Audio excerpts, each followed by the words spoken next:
Bonjour à toutes et à tous. Au sommaire de l'actualité, le mois béni de Ramadan ne devrait pas connaître les mêmes habitudes d'antan cette année 2019. Covid-19 oblige, selon les mesures prises par le gouvernement togolais. Mais qu'en est-il réellement de la situation dans les mosquées? C'est à suivre dans ce journal. Après Lomé, c'est la ville de Kara qui accueille l'atelier sur la gestion sûre et sécurisée des stocks d'armes et de munitions au Togo. Les détails dans un instant avec notre correspondant à Kara. Des acteurs multisectoriels intervenant dans la promotion de l'emploi des jeunes se sont regroupés ce 13 avril en vue des échanges et partages d'expériences. C'était lors du lancement officiel de la première session du Haut Conseil pour l'emploi des jeunes placé sous le thème Entreprises jeunes du 21e siècle dans les tourbillons de la Covid-19. La cérémonie de lancement a été présidée par la chef du gouvernement Victoire Tomiga Doubé qui a salué les partenaires financiers, techniques et financiers pour leur accompagnement et les jeunes pour leur engagement.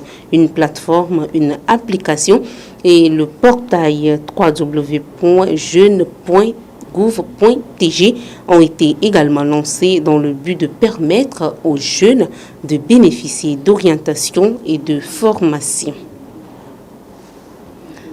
Le jeûne du Ramadan débuté depuis le 13 avril 2021 dans un contexte de Covid-19 avec les dispositions prises par le gouvernement pour éviter plus de contamination à la maladie. Une de nos équipes a fait un tour à la mosquée centrale du Golfe 7 ce vendredi pour constater le respect des exigences du gouvernement pendant cette période. Isabelle Yousba, Pierre Nika.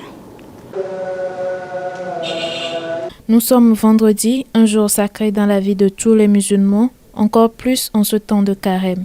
Ici, à la mosquée centrale de la commune du Golfe 7, les gestes barrières contre la Covid-19 parlent d'eux-mêmes. Distance physique strictement respectée, ainsi que la réduction du nombre de fidèles au sein de la mosquée. Une manière d'éviter les contacts et préserver la santé des fidèles. C'est quelque chose d'obligatoire qui est arrivé. Donc celui qui est bien, celui qui est premier arrivé, celui qui va s'occuper de la place.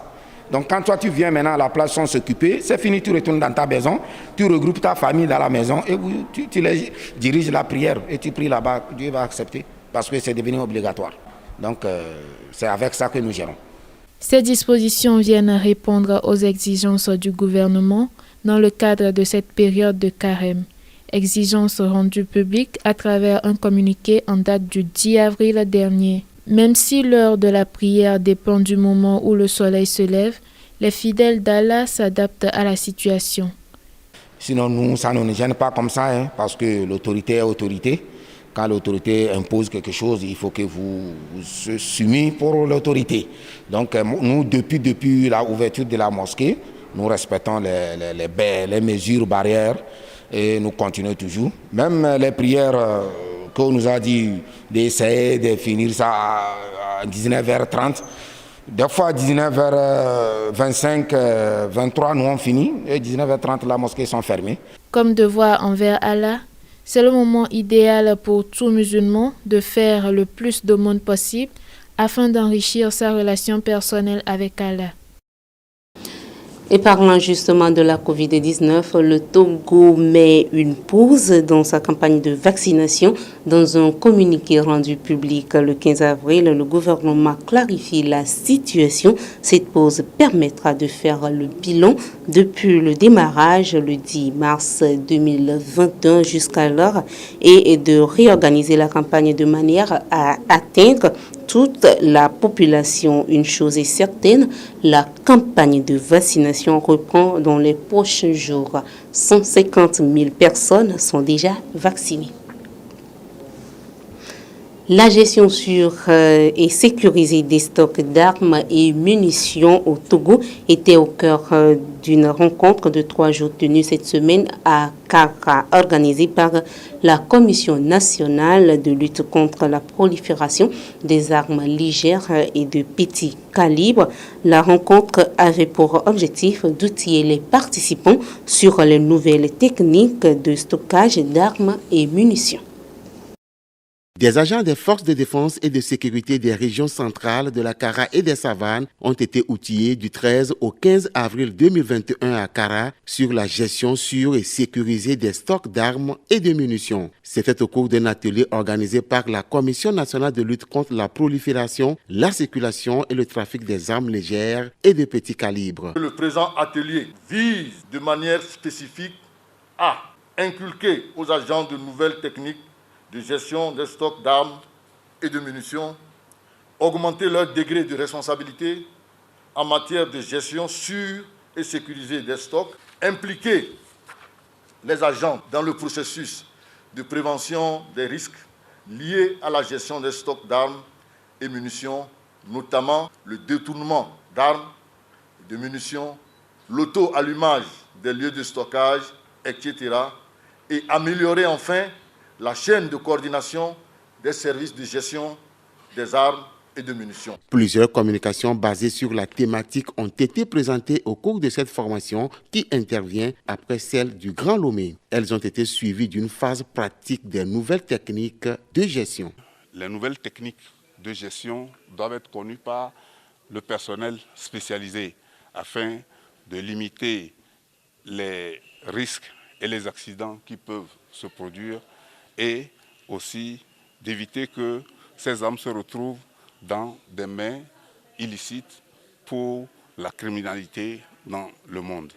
Des études ont révélé que beaucoup d'armes illicites se sont retrouvées dans des mains indélicates à cause d'un stockage inadéquat. C'est pourquoi il s'avère nécessaire de prendre les mesures appropriées afin que les armes et munitions détenues par les structures gouvernementales soient bien entretenues et ne fassent pas l'objet de trafic illicite, d'où l'initiative de cet atelier qui a reçu l'appui financier du Fonds spécial d'affectation volontaire, VTF.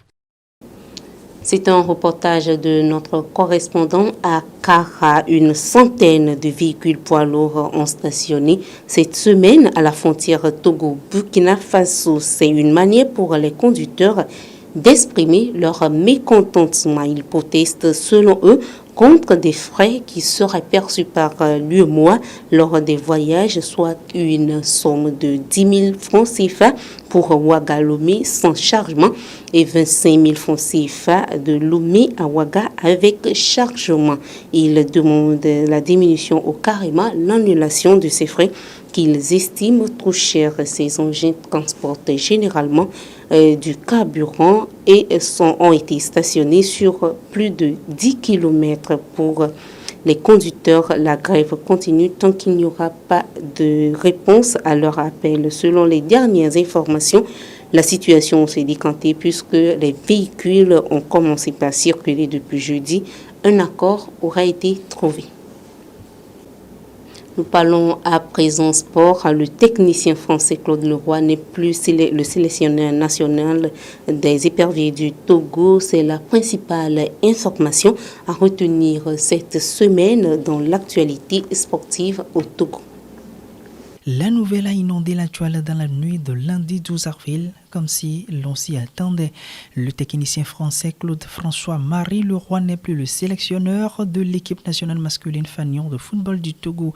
Il a démissionné de son poste après une réunion avec le ministre des Sports selon un communiqué rendu public ce jour. Également à travers une note, la Fédération togolaise de football dit avoir pris acte de cette démission tout en annonçant dans la foulée qu'un appel à candidature sera lancé en collaboration avec le ministère des Sports pour sa succession. Néanmoins, le staff technique et médical est maintenu dans ses attributions par la fédération en attendant les procédures de recrutement. En 50 exercices à la tête des éperviers depuis avril 2016, Claude Leroy a disputé au total 35 matchs pour 9 victoires, 12 nuls et 14 défaites. Football toujours avec la 4e journée du championnat national de première division, jouée les 14 et 15 avril sur tout l'ensemble du territoire. La belle série de matchs sans défaite continue pour les Showboys de Palimé-Gomido en rouge. Victoire 2-0 en déplacement face au requin Mal-des-Lacs, Bolosso. Pas de victoire entre Dito et Attente de 0-0 au cours de sifflet final. Même score entre l'Est Goport et les Anges FC de Nontien qui encouragent le premier point. Match nul également entre Maranatha et l'SOTR qui se sont séparés sur un score nul d'un but partout. Au classement, Gomido reste leader de la poule A avec 10 points devant Goport 8 points. Dito est 3e à 5 longueurs du premier, qui pour stopper l'Estica dans son élan dans la zone nord. 4 matchs, 4 victoires et 14 buts marqués. La dernière victime a pour nom Unisport de Colondais, battu à domicile 3-0. 3 buts également pour l'autre club de la Cosa Asco en déplacement face à Koroki. Sarah Sport tient son premier point de la saison grâce à son nul d'un but partout concédé à domicile devant Ifodje. Semassi en déplacement a pris le meilleur sur l'Esbina 2-0. Au classement, l'SK Caracol en tête avec 12 points devant Asco 8 points et Unisport 7 points. La 6e journée a lieu les 17 et 18 avril. Du volleyball pour refermer cette page sportive. Le projet Initiation des jeunes filles en volleyball lancé en janvier dernier a connu son 2e chapitre cette semaine du 12 au 16 avril. Celui de la formation des apprenants en matériel de volleyball et fabrication de savon liquide.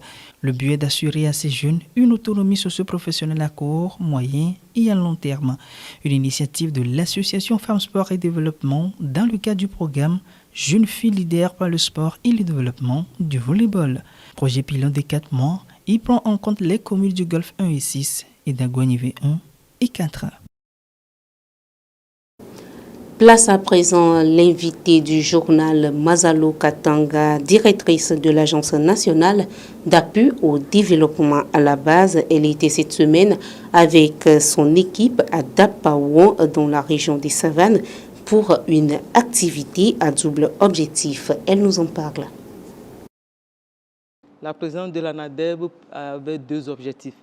L'un, c'était pour réaliser la consultation publique en vue de la collecte des informations auprès des potentiels bénéficiaires du projet d'extension des transferts monétaires couplés de l'inclusion financière et économique. C'est une nouvelle initiative que veut accompagner la Banque mondiale. Donc il était question que nous venions dans la région des Savanes, que nous recueillions toutes les attentes en termes de risques qui pouvaient arriver au cours de la mise en œuvre de ce nouveau projet et qui pourraient compromettre l'atteinte des objectifs. Et en même temps, recevoir des populations, les propositions de solutions qui pourraient permettre d'éviter ces risques, c'est-à-dire des potentiels conflits qui peuvent arriver ou de les minimiser.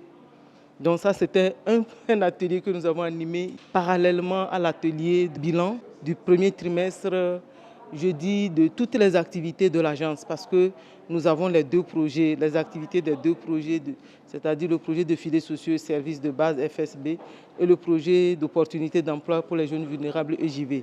Donc les 3 premiers jours sont consacrés au projet de filets sociaux services de base et les 3 derniers jours seront consacrés au projet d'opportunités d'emploi pour les jeunes vulnérables. Mais à chaque niveau, nous gardons un moment pour analyser aussi les initiatives, les projets, programmes qui sont exécutés par l'agence avec le financement de l'État et d'autres partenaires. Donc c'est l'exercice. Et dans nos pratiques, le premier jour, nous restons en salle pour écouter le point des activités de nos antennes. Puis après l'antenne qui nous accueille, nous nous rendons sur le terrain en choisissant différents éléments à regarder. Ceci pour nous faire une bonne idée de ce qui se passe sur le terrain, pour recueillir auprès des bénéficiaires leur niveau de satisfaction et leur ressenti. Ceci nous permet, au retour dans la salle, de formuler des recommandations pour l'ensemble des antennes, parce que c'est elles qui sont sur le terrain, mais également beaucoup plus pointues pour l'antenne qui nous accueille. À tous les niveaux, on regarde d'abord la réalisation, puis on analyse la participation des communautés à cette réalisation-là, parce que nous avons dans le cadre des 2 projets, bénéficier d'une nouvelle approche qui est le développement conduit par les communautés, qui se traduit sur le terrain par l'approche de formation en gestion à la base. Donc, on va apprécier aussi cette nouvelle approche, ce qu'elle a apporté de plus au niveau des communautés. Et en même temps, ça nous permet de pouvoir enrichir cette approche, parce qu'on se dit qu'aucune approche de développement n'est figée. Donc, tout ce que nous écoutons au niveau des communautés, nous sentons qu'il y a des aspects qui sont très bien maîtrisés, d'autres non. Et donc, on essaie de comprendre au niveau des communautés pourquoi on sent cette limite, cette insuffisance à ce niveau. Pourquoi eux-mêmes ils ne sont pas satisfaits? Ils s'expriment, c'est des responsabilités partagées. Ailleurs, nous avons la communauté qui sent qu'elle n'a pas joué franchement son rôle. Mais ailleurs, nous voyons que l'équipe technique de la NADEB, avec la pression du résultat, quelquefois, veut prendre la place des bénéficiaires. C'est le constat que nous faisons. Mais je dis, les tendances sont bonnes. Que ce soit sur la composante de transfert monétaire, c'est bon, sauf que nous avons certains ménages, parce qu'il y a certains qui avaient perdu entre-temps leur puce, certains qui avaient voyagé. Et donc, quand quelqu'un voyage, on ne positionne pas son argent. Quelqu'un a voyagé pour si, ou quelqu'un a été malade. Voilà les 3 cas que nous avons constatés, donc, qui ont provoqué l'absence de ces personnes. Donc, le travail a été déjà fait avec le technicien de la maison. Et donc, dès notre retour, ça veut dire la semaine prochaine, on rentre en contact avec le chargé des filets sociaux dans la région pour qu'il suive progressivement dans chacun de ces villages le paiement de ces derniers bénéficiaires. Ainsi se referme donc cette édition. Merci de l'avoir suivi. Au revoir.